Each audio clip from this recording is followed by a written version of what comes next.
Alright, even though it's not considered a major disaster by Sony Pictures, and that's largely because of domestic, uh, not domestic, foreign box office receipts will keep it from being a disaster. In terms of North American standards, Robocop was a miss.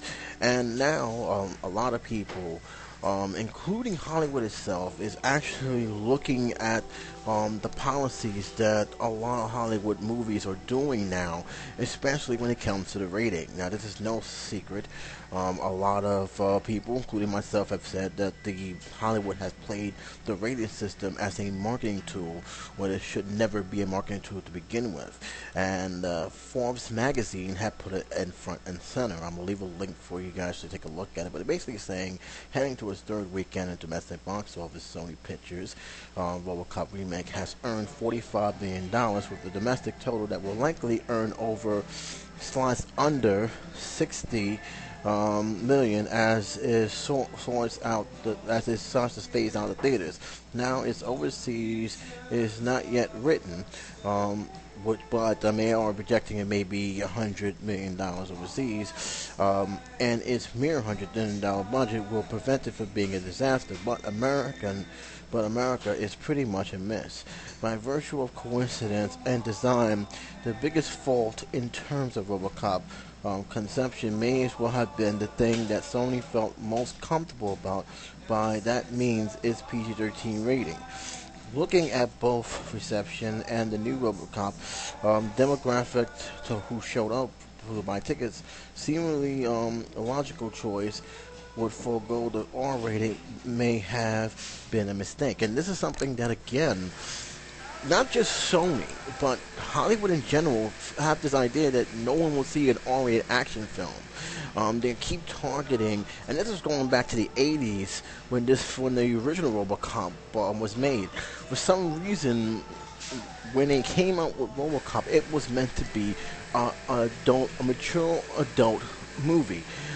It was very, very close to becoming X, and that's largely because of the graphic violence. I mean, RoboCop, let's be honest, was very, very violent, and yet something strange happened, and this was something that was even reminded by Screen Junkies when they did the honest trailers, that they kept marketing.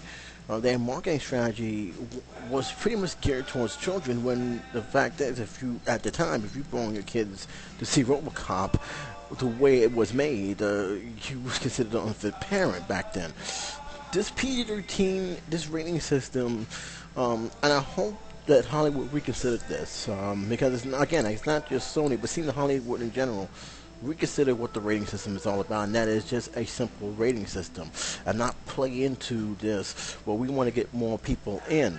First off, when I saw the PG-13 rating, I knew right there this was going to be a totally different RoboCop. I knew that this was not going to be the action satire that I was hoping that they would go back to, which they had when RoboCop became a direct-to-DVD / video franchise.